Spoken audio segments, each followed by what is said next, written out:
The reported leaks of classified Pentagon documents show that the Americans have always been carrying out espionage, said طغرل Yameen, a senior research fellow at the Institute of Policy Studies, an Islamabad-based think tank. Earlier this month, reports on batches of alleged U.S. intelligence documents that were uploaded on social media platforms such as Twitter and Telegram grabbed headlines. According to U.S. officials, several of the documents are authentic and are believed to have been generated between mid-February and early March.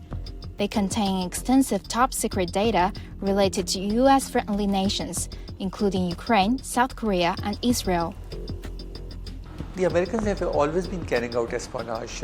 One thing is quite true, the Americans have been spying on their own allies also. This has been going on for a very long time. All of us are aware of the PRISM program and Pegasus also. This time it is said that the Americans were spying on South Korea and Israel as well. So what the Americans are doing is, in their opinion, not bad. In our opinion, that's bad because they are spying on us or spying on other countries. Americans are not clearly sincere to their friends, and enemies are, of course, it's not good, it's immoral, it's unethical.